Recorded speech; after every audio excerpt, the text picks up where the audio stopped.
말씀 보도록 하겠습니다. 오늘 하나님께서 우리 가운데 주시는 말씀은 마가복음 10장 17절에서 22절 말씀, 신약성경 71페이지입니다.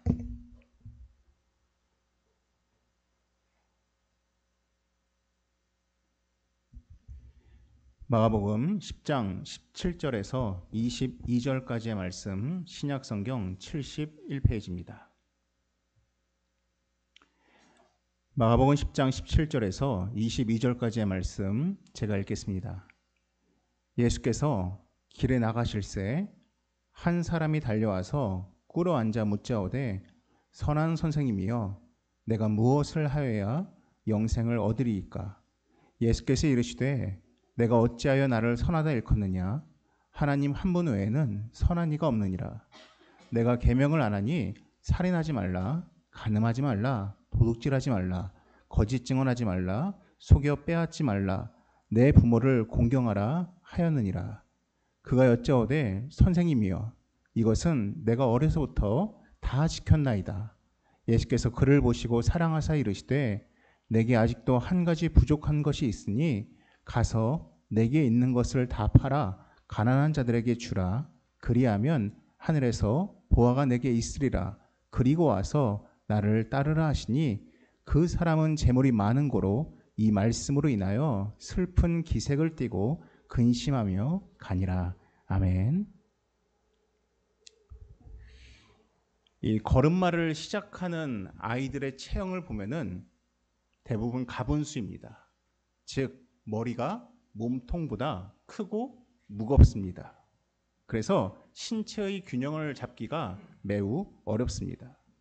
그래서 걸음마를 시작하면은 수없이 넘어지기 시작합니다.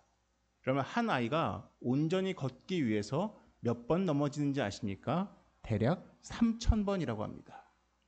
이 3,000번의 횟수는 걸음마를 배우기 시작한 때부터 걷기까지 평균 하루에 20번씩 넘어지는 횟수라고 합니다.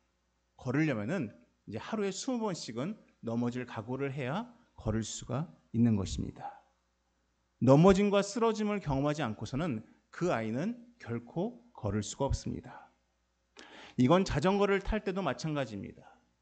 자전거를 타기 전에 아무리 이론적으로 어떻게 균형을 잡고 어떻게 페달을 밟고 어떻게 손잡이를 잡는지 아무리 이론적으로 가르쳐준다 할지라도 사람에 따라 시간과 실패의 횟수의 차이는 있겠지만은 대부분 다 넘어집니다.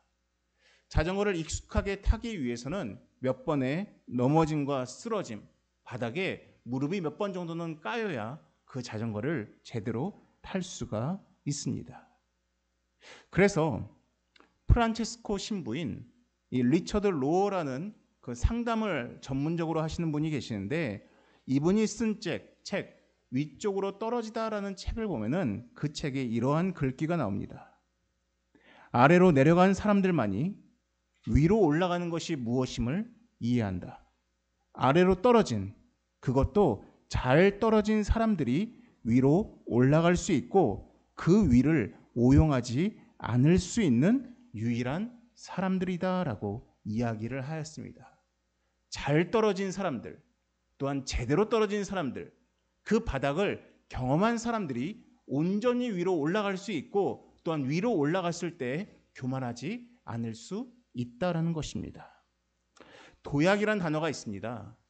이 도약이란 단어를 사전에서 찾아보면은 첫 번째 뜻은 몸을 위로 솟구치는 일이라고 되어 있습니다. 두 번째 뜻은 더 높은 단계로 발전하는 것을 비유적으로 이르는 말입니다. 여러분들 더 높은 단계로 발전하기 위해서, 성장하기 위해서, 또한 도약하기 위해서 필요한 것이 무엇인지 아십니까? 삶의 바닥을 치는 것입니다. 바닥을 쳐야 더 높은 도약을 이룰 수가 있습니다. 아마 여러분 가운데 주식이나 코인 같은 것들을 해보신 분들이라면은 더 쉽게 이해를 하실 것 같습니다. 높은 수익률을 거두기 위해서는 바닥에서 잡아야 한다는 이야기를 합니다. 바닥에서 잡아야 더 높은 수익률을 경험할 수 있다라고 이야기를 합니다. 마찬가지로 우리의 인생에서, 우리의 삶에서 높은 성장과 뛰어난 도약을 경험하기 위해서는 바닥을 경험한 사람들이 그러하다는 것입니다. 우리는 살면서 바닥만을 경험하지 않습니다. 바닥을 경험하면서 또한 우리는 도약을 경험합니다. 근데 우리는 인생에서 이 바닥과 도약을 딱 한 번씩만 경험하는 것이 아닙니다. 우리는 수없이 바닥을 치고 도약을 하고 또 바닥을 치고 도약을 하는 이러한 삶을 반복합니다. 그래서 전도서 3장에 이러한 말씀이 있습니다.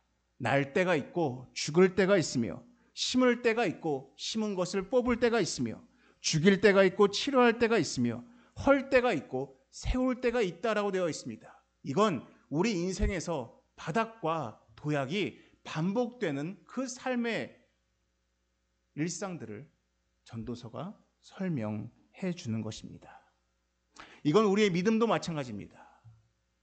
우리의 믿음이라는 것이 믿음 생활을 딱 시작한 순간부터 그냥 하늘 끝까지 일직선으로 동양하는 도약하는 그러한 완벽한 우상향의 믿음을 보이는 사람은 없습니다. 대부분의 사람들이 때론 믿음이 성장하기도 하고 때로는 바닥을 치기도 하고 때로는 또다시 도약을 하면서 이 바닥과 도약을 경험을 반복하게 되는 것입니다. 그럼 과연 그렇다면은 우리의 믿음의 도약을 가지고 오는 그 믿음의 바닥이라는 것은 과연 무엇이겠습니까?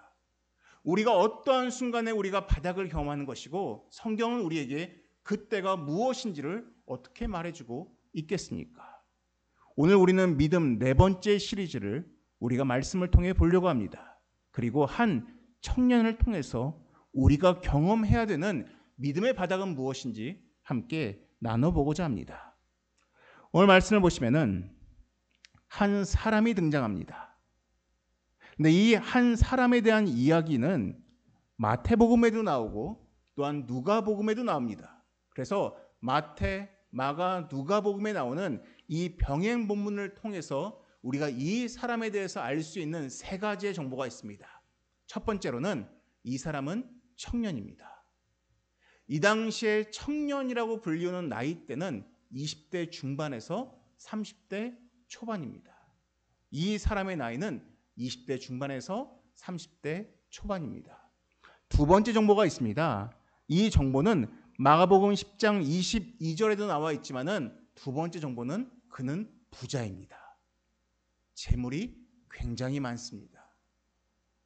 이 당시에 재물이 많은 사람들의 일반적인 형태는 대부분 원래 부자인 사람들이 많습니다. 즉 부모의 부를 되물림한 사람들이 많습니다. 세 번째 정보가 있습니다. 누가복음에서는 이 사람을 관리라고 지칭하고 있습니다. 즉 관직을 맡은 자라고 설명을 하고 있습니다. 그래서 이 사람은 부유하고 관직을 맡고 있는 30대 초반의 청년이었습니다. 이게 바로 오늘 본문에 나오는 사람에 대한 정보입니다. 이 사람이 주님을 찾아 나왔습니다. 그리고 17절에 이러한 질문을 주님께 합니다. 주님, 내가 무엇을 하여야 영생을 얻으리까라고 질문을 합니다. 여러분, 이 당시 뿐만 아니라 성경에서는 우리에게 두 가지의 죽음이 있다고 합니다. 첫 번째 죽음은 육적인 죽음입니다. 이 육적인 죽음은 피할 수 있는 사람이 없습니다. 모든 사람은 다 육적인 죽음을 맞이할 수밖에 없습니다. 그러므로 육적인 죽음을 피하는 영생은 우리에게 허락되지 않았습니다. 근데 우리가 육적으로 죽으면은 우리의 육신은 땅에 묻히지만은 우리의 영은 하나님 앞에 도달하게 됩니다. 그리고 거기에서 우리는 심판을 받습니다. 그 자리에서 구원을 받은 사람들은 영원히 천국에서 하나님과 거하는 복을 얻습니다. 그것을 성경에서는 영생이라고 이야기를 합니다.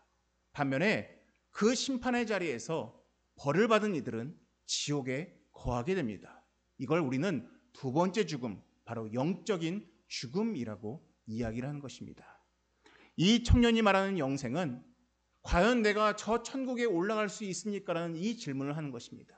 내가 죽어서 천국에 올라갈 수 있습니까? 그러자 주님께서 이 사람을 향해서 이러한 답을 주십니다. 19절입니다. 내가 계명을 안 하니 살인하지 말라, 간음하지 말라, 도둑질하지 말라, 거짓 증언하지 말라, 속여 빼앗지 말라, 내 부모를 공경하라라고 주께서 말씀하십니다. 딱 보면 아실 겁니다. 십계명입니다. 십계명의 5계명부터 십계명에 있는 내용들을 주님께서 말씀하고 계십니다. 그러자 이 청년이 이야기합니다. 이 청년의 대답이 굉장히 당당합니다. 20절에 뭐라고 합니까? 선생님이여, 이것은 내가 어려서부터 다 지켰나이다 라고 이야기를 합니다. 유대율법에서 유대인이 율법을 반드시 지켜야 되는 의무적 나이가 12살입니다. 즉, 이 청년은 주님, 내가 12살부터 이 30대 초반에 이르기까지 약 18년에 이르는 기간 동안 주님, 저는 이 율법 다 지켰습니다. 빠짐없이 온전히 다 지켰습니다 라고 이야기를 한 것입니다. 여러분, 이 대답을 딱 듣는 순간 여러분들은 무엇을 느끼십니까? 어떤 감정을 느끼십니까? 최근 개봉한 영화 중에서 승부라는 영화가 있습니다. 우리나라의 대표적 바둑 기사인 조은현과 그리고 조은현이 자기의 네 제자, 즉 집에서 함께 사랑을 하면서 키웠던 이창호의 이야기를 담고 있습니다. 제가 그 영화의 리뷰를 좀 보았습니다. 근데 이런 장면이 등장합니다. 조은현이 이창호에 대해서 소문을 듣게 됩니다. 이 이창호가 4살부터 바둑을 두기 시작했는데 그 지역에서는 천재, 신동소리를 듣던 정말로 뛰어난 인물이었습니다. 이 조은현이 이창호가 10살 때에도 여전히 이창호가 바둑을 잘 둔다는 소문을 듣고서는 조은현이 찾아갑니다. 그리고 조은현이 이창호랑 바둑을 두기 시작합니다. 바둑을 몇 번 둔 다음에 그 영화의 장면에 이러한 장면이 나옵니다. 조은현이 바둑을 마치고 이창호 그 10살짜리 아이한테 이렇게 물어봅니다. 넌 바둑이 재밌니? 라고 묻습니다. 바둑이 재밌니? 과연 이창호가 무엇이라고 대답했겠습니까? 이 천재, 4살부터 바둑을 두기 시작해서 10살의 나이에 정말로 많은 사람들을 이기고 심지어 바둑 7단, 6단도 이기던 그런 어린 아이한테 넌 바둑이 재밌니? 라고 물어봤을 때 이 아이가 무엇라고 답했겠습니까? 이 아이가 이렇게 이야기합니다.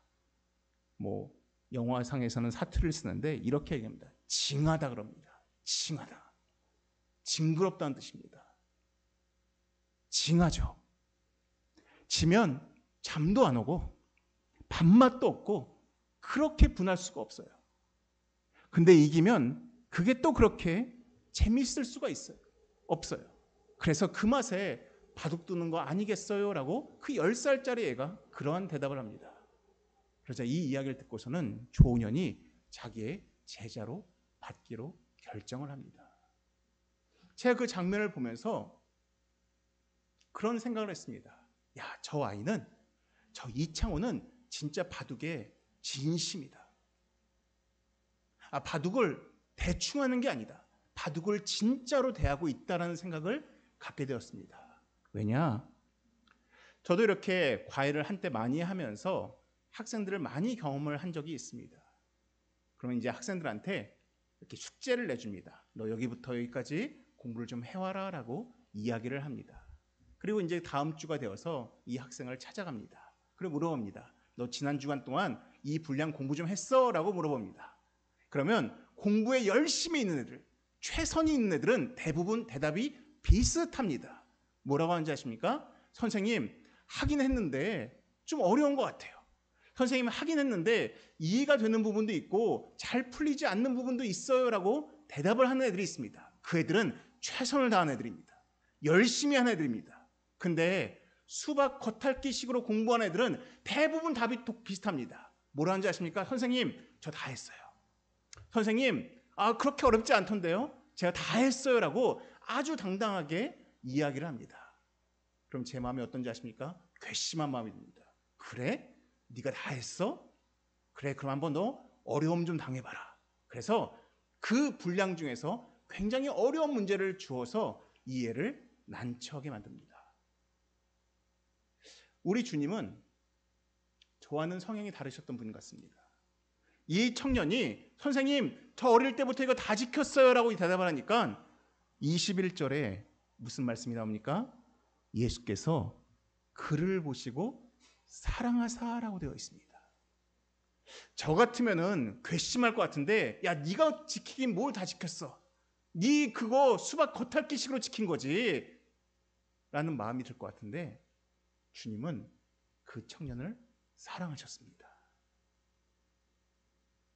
그래서 주님은 이 청년이 깨닫기를 원하셨습니다. 그래서 주님은 이 사람한테 이렇게 말씀하십니다. 내게 아직도 한 가지 부족한 것이 있으니, 그쵸 여러분들, 이 사람은 다 했다고 이야기하는데 주님은 이 사람이 온전히 하지 않았음을 지적할 수 있는 한 가지 말씀을 하십니다. 내게 있는 것을 다 팔아 가난한 자들에게 주라. 그리하면 하늘에서 보화가 내게 있으리라. 그리고 와서 나를 따르라 라고 말씀을 하십니다. 이런 복음서를 한번 읽어보십시오. 주님께서 어떠한 부유한 사람한테 네 돈 다 팔아서 가난한 사람 주고 나 따라와라. 혹은 너가 돈이 있으면 날 섬길 수 없다라고 말씀하신 적을 찾아볼 수 있습니까? 없습니다. 오직 여기서만 주님께서 이 사람에게 이러한 요구를 하십니다. 심지어 세리 삭개오를 만났을 때도 주님은 삭개오에게 네가 부정축제로 모은 재산 팔아라라고 하지 않으셨습니다. 삭개오가 자발적으로 한 것입니다. 도리어 이런 메시지는 우리가 종종 접하는 곳은 이단 사이비 집단입니다. 이단 사이비 집단을 보면은 교주들이 너희 갖고 있는 집 다 팔아가지고 그 교회에 헌금해서 우리랑 같이 살자라는 이야기를 합니다. 물론 우린 주님이 결코 그렇다는 것이 아닙니다. 우리 주님이 누군가에게 재산을 다 팔아서 가난한 사람들에게 주라라고 요구하신 적이 없습니다. 이 사람한테만 그러셨습니다.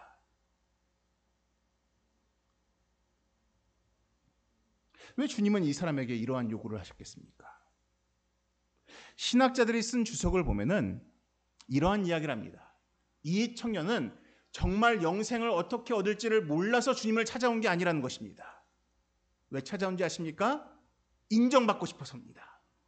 주님, 내가 생각할 때 내가 돈도 많고 어린 나이에 출세도 했고 또 내가 믿음 생활 열심히 했으니까 내가 주님께 나와서 주님 내가 어떻게 하면 영생을 얻을 수 있습니까? 라고 딱 물어보면은 주님 말씀하시길 걱정하지 마. 넌 이미 영생을 얻었다. 걱정하지 마라. 넌 이미 하늘에 자리가 있다라는 이런 칭찬을 받을 거라는 기대함이 있었습니다. 왠지 아십니까? 이 당시의 유대 사회에서는 그게 그들의 믿음이었습니다. 부유하고 믿음이 좋으면 천국에 상석이 보증되어 있다는 것이 그들의 생각이었습니다. 돈이 많은 것은 하나님의 축복을 받은 것이기 때문에 돈이 많고 어릴 때부터 율법을 잘 지키는 사람은 반드시 천국에 좋은 자리가 있을 거라는 믿음이 있던 것입니다. 그래서 이 청년은 자기가 그럴 줄 안 것입니다. 그래서 주님을 찾아온 것입니다. 이러한 질문 정말 몰라서 물어본 게 아니라 확답을 듣고 싶었던 것입니다. 칭찬을 받고 싶었던 것입니다. 근데 주님이 그에게 할 수 없는 요구를 하신 순간 그의 마음에 괴로운 마음이 든 것입니다. 근심의 마음이 들어온 것이었습니다. 내가 잘하는 줄 알고 있었는데 내 신앙생활 괜찮은 줄 알았었는데 주님이 나에게 이러한 지적을 하시니까 그의 마음이 혼돈스럽고 괴로웠던 것입니다. 이 모습을 본 제자들도 충격에 빠졌습니다. 왜냐?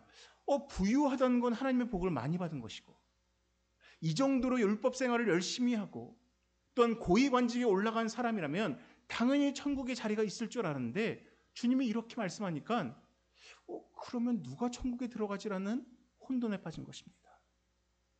그런데 주님이 23절에 이런 말씀을 하십니다. 재물이 있는 자는 하나님의 나라에 들어가기가 심히 어렵도다라고 말씀하십니다. 더 충격입니다. 재물이 많으면 들어갈 줄 알았는데 도리어 재물이 많으면 천국에 들어가기가 어렵다는 것입니다. 또한 심지어 24절과 25절에 나오는 비유는 그들을 시험에 빠지게 할 수 있는 비유였습니다. 24절과 25절입니다. 얘들아, 하나님의 나라에 들어가기가 얼마나 어려운지 낙타가 바늘 귀로 나가는 것이 부자가 하나님의 나라에 들어가는 것보다 쉬우니라라고 말씀하십니다.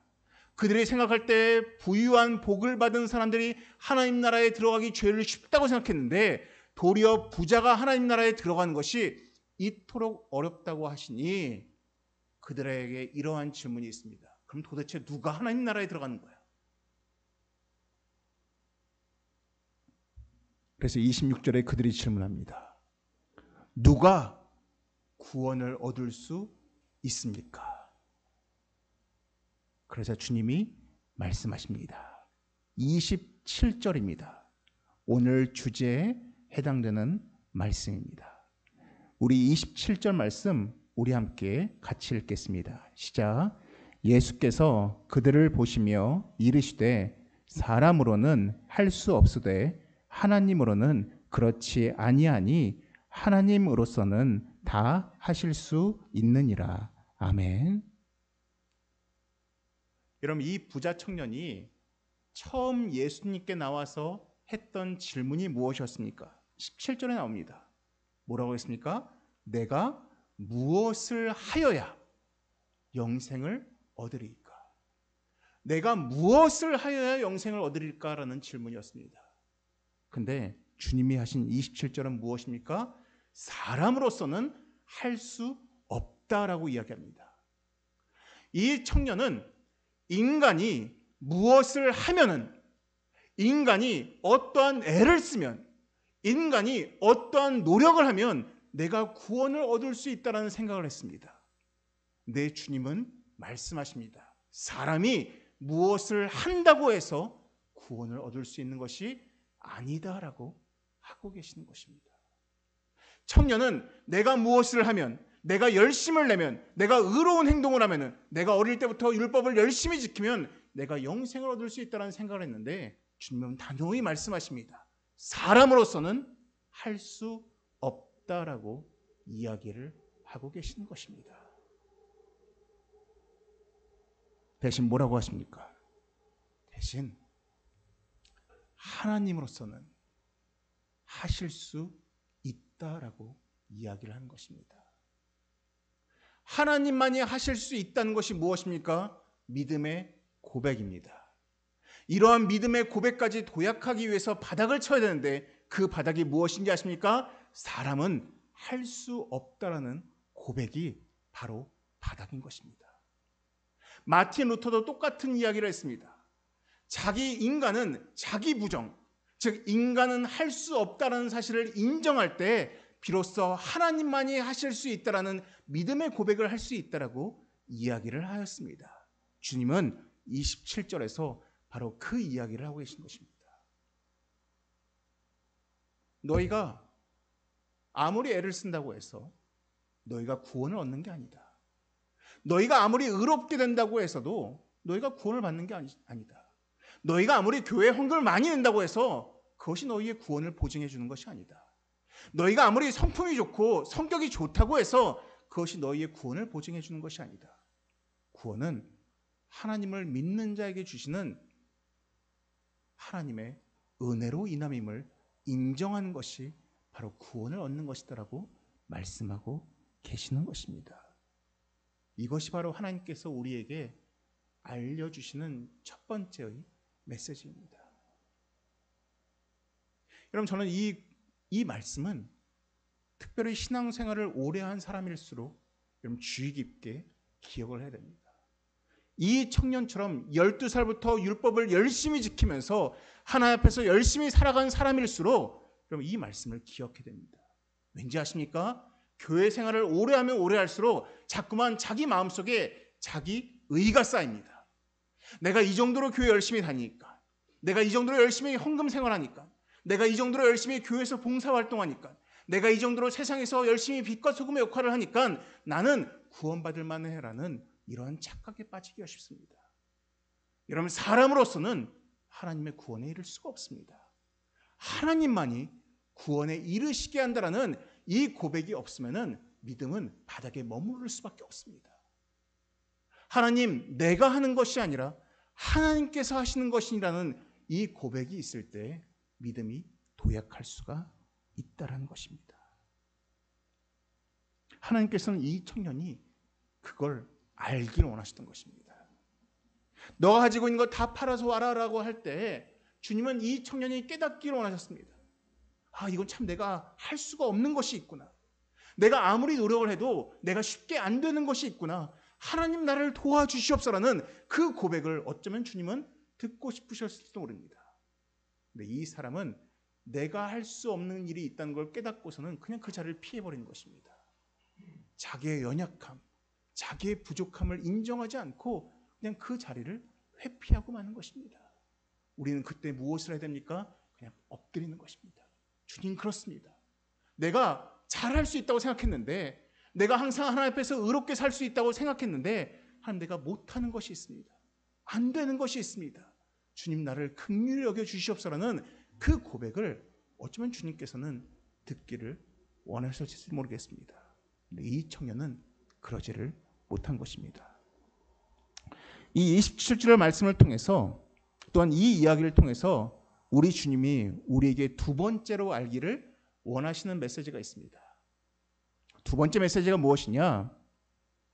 아까 서두에 말씀드린 것처럼 이 청년은 스스로는 이 계명들을 어려서부터 다 지켰다라고 말했지만은 사실 엄밀히 말하면 이 청년은 굉장히 수박 겉핥기식으로 어떤 믿음 생활을 했다라고 우리는 생각할 수 있습니다.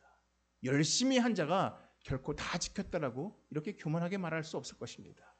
그런데 이 청년이 정말로 열심인 것 한 가지가 있습니다. 최선을 다하는 것이 있습니다. 그것이 무엇인지 아십니까? 돈입니다. 이 청년의 마음에서 주님을 향해서 영생을 얻기 위해서 무엇을 해야 됩니까? 라고 영생이 그 사람의 우선순위처럼 보이지만은 실상 이 청년의 최우선 순위는 재물이었습니다. 돈이었습니다. 어려서부터 유복한 가정에서, 어려서부터 부유하게 살면서 이 청년은 돈의 힘을, 돈의 안락함을, 돈이 주는 평안함을, 돈이 주는 위로를, 돈이 주는 능력을, 돈으로 인해서 사람들이 나를 어떻게 대하는지를 이 청년은 수없이 경험하고 맛봤을 것입니다. 그런데 이 순간 재물을 포기하라고 했을 때 그에게 이것은 결코 쉬운 일이 아니었습니다. 왜냐? 그는 재물을 섬기는 자였기 때문입니다. 재물의 매인자였기 때문입니다. 이 사람이 말로는 영생이 그 사람의 우선순위라고 말을 하지만 이 사람에게 더 우선순위는 바로 재물이었습니다. 여러분, 나에게 무엇이 우선순위인지를 쉽게 분간할 수 있는 방법이 있습니다. 그것이 무엇인지 아십니까? 22절 말씀을 보시면 압니다. 22절에 주께서 재물을 팔아서 다 나누어주고 오라라고 이야기했을 때 이 청년이 어떻게 반응합니까? 재물이 많은 고로 이 말씀을 인하여 슬픈 기색을 띠고 근심하며 가니라라고 되어 있습니다. 여러분, 내 마음속에 우선순위로 자리 잡은 것일수록 여러분 마음에 근심을 줍니다. 여러분 마음에 돈이 우선순위로 있으면은 돈이 없으면 마음에 근심이 옵니다. 사람들의 인정이 우선순위인 사람들은 인정을 못 받으면 마음에 근심이 찾아옵니다. 출세가 목적인 사람들은 출세에서 미끄러지면 그 마음에 큰 근심이 찾아옵니다. 다른 무엇보다도, 어떤 것보다도 그 마음에 아주 큰 근심이 따라오는 것입니다. 이 사람에게는 재물이 그러했습니다. 왜 재물이 많은 자가 천국에 들어가기 어렵다고 말하는지 아십니까? 재물이 하나님보다 위에 있기 때문입니다. 돈이 하나님보다 위에 있기 때문에 그 순위를 역전시키는 것이 너무 어렵다라고 말씀하고 있는 것입니다. 아마 여러분 가운데는 재물이 우선순위로 자꾸만 자리 잡으려고 하는 사람도 있을지 모르겠습니다. 그 외에도 지적인 욕구나 인정이나 욕심이나 혹은 다른 무언가가 자리 잡은 분도 있을 것 같습니다. 저는 마지막으로 한 가지 제 이야기를 하고 말씀을 마치도록 하겠습니다. 제가 지난 주일날 여러분들과 그런 이야기를 나눴습니다. 여러분들이 기도를 잘 해주셔서 저희 아버지가 이제 퇴원을 하시고 또 이제 집으로 돌아가셨습니다라고 제가 지난주에 이런 얘기를 나눴습니다. 근데 그날 저녁에 이제 아버지에게 연락이 왔습니다. 다리가 좀 많이 불편하시다라는 연락을 받았습니다. 그 다음날 제가 아버지를 모시고 병원을 갔습니다. 병원에서 MRI를 찍고서는 그 결과가 좋지가 않은 것입니다. 그 수술한 부위에 그 피가 굳어가지고 그 굳은 피가 신경을 건드리고 있다는 것이었습니다. 그래서 화요일 날 아침에 다시 그 부위를 열어서 그 굳은 피를 제거하기로 하였습니다. 이제 그렇고 나서 이제 좀 회복을 하면은 다시 나아지겠지라는 이제 생각을 저나 또는 아버지도 하셨습니다. 근데 시간이 지나면서 그 아버지의 다리 통증이 썩 나아지지가 않는 것입니다. 조금씩 더 심해지는 것이었습니다. 그래서 제 금요일 아침에 갔을 때도 썩 상태가 안 좋아서 다시 MRI를 찍어야 될 것 같다라는 이야기를 하셨습니다. 그리고 그날 오후에 제가 연락을 받았습니다. MRI를 찍었는데 다시 그 혈종 부위, 그 수술 부위에 피가 다시 굳어서 그 신경을 건드리고 있다는 것입니다. 제가 딱 그 얘기를 듣는 순간 제 마음에 여러 감정들이 들어왔습니다. 참 아버지 힘드시겠다라는 생각도 들고, 또한 참 이 병원 과연 잘 치료하는 곳인가라는 의구심도 들고, 막 여러 가지 생각들이 들어왔습니다. 근데 제 마음에 가장 큰 짜증이라는 것을 던져주는 한 가지가 있었습니다. 그것이 무엇이냐? 뜻대로 안 되는 것이었습니다. 계획대로 안 된다는 이 사실이 제 마음을 너무 짜증나게 만들었습니다. 분명히 지난 월요일 날 수술하시고 금요일 날 퇴원을 하시고 목요일 날 퇴원하시고 이렇게 순서대로 안정돼서 완치되는 것이 계획이었는데 그 계획대로 되지 않으니까 짜증이 나고, 또다시 수술하니까 또 짜증이 나고, 또다시 수술을 해서 하니까 이 일정대로 되지 않고 뜻한 대로 되지 않고 계획대로 되지 않으니까 마음이 너무 짜증이 나는 것입니다. 제가 이 짜증을 겪은 딱 그 순간 제가 설교를 준비하는 중이었는데 제가 딱 느꼈습니다. 이것이 나에게는 재물과 같은 것이구나. 내 뜻대로, 내 계획대로, 내 시간표대로 무언가를 움직이고자 하는 이것이 나에게는 재물과 같은 나의 섬김의 대상이구나라는 생각이 들었습니다. 그래서 좀 기도를 하고 좀 마음을 고쳐먹고 제가 아버지에게 전화를 걸었습니다. 그래서 이제 그 내용은 제가 문자로 전달받았기 때문에 제가 아버지 전화해서 수술 다시 하게 되셨냐 그랬더니 잠시 후에 들어가신다라고 이야기를 하신 겁니다. 그러면 저한테 그런 얘기를 한 겁니다. 그래도 다 하나님께서 알아서 해주시겠지라는 하면서 너는 걱정하지 마라라고 이야기를 한 것입니다. 저는 내 뜻대로 되지 않고 내 계획대로 되지 않고 왜 자꾸만 꼬일까라는 생각을 하는데 아버지께서 그냥 하나님께서 다 알아서 해주시겠지라는 이 말을 들으니까 참 제 안에 부끄러운 마음이 들어왔습니다. 제가 그날 저녁에 설교를 마무리 짓기 위해서 자료를 찾다가 마틴 루터 종교개혁자가 쓴 기도문을 보게 되었습니다. 그 기도문에 이러한 내용이 써 있습니다. 마틴 루터가 했던 기도입니다. 아무리 작은 것보다 하나님이 더 작으시고, 아무리 큰 것보다 하나님이 더 크시고, 아무리 짧은 것보다 하나님이 더 짧으시고, 아무리 긴 것보다 하나님이 더 기시고, 아무리 넓은 것보다 하나님이 더 넓으시고, 아무리 좁은 것보다 하나님이 더 좁으시다라는 그의 기도문이었습니다. 어떤 것도 하나님을 능가할 수 없다라는 그의 고백이었던 것입니다. 혹시 여러분들 이 부자 청년처럼, 이 부자 청년의 재물처럼 혹시 하나님보다 더 앞세우고 있는 무언가가 있으십니까? 혹시 그것으로 인해서 여러분들의 마음이 슬프고 근심되고 걱정되십니까? 여러분 그렇다면은 여러분 그것을 내려놓으셔야 됩니다. 하나님보다 낮은 자리로 내려놓으셔야 됩니다. 그리고 하나님을 더 높은 곳에 두셔야 됩니다. 왜냐? 어떠한 것도 하나님을 능가하실 수 없기 때문입니다. 사랑하는 성도 여러분, 이 부자 청년처럼 나는 할 수 없습니다라는 이 고백을 피하는 자가 아니라 우리 말씀을 아는 것처럼 하나님, 사람은 할 수 없으나 하나님은 하실 수 있습니다라고 고백하는 동시에 주님, 내가 하나님 외에 다른 것들을 더 높은 자리에 두지 않게 하여 주시옵소서라고 간구할 수 있는 여러분 되시기를 주님의 이름으로 축원합니다. 기도하시겠습니다. 사랑이 많으신 하나님 아버지, 하나님, 참으로 우리가 이 땅을 살아가면서 종종 내가 다 할 수 있을 것 같다는 착각에 빠질 때가 있고, 내가 다 잘하고 있다라는 오만에 빠질 때가 있고, 때로는 물질이, 때로는 지식이, 때로는 사람이 내 모든 문제를 해결해 줄 수 있다라는 만몬주의에 빠질 때가 있습니다.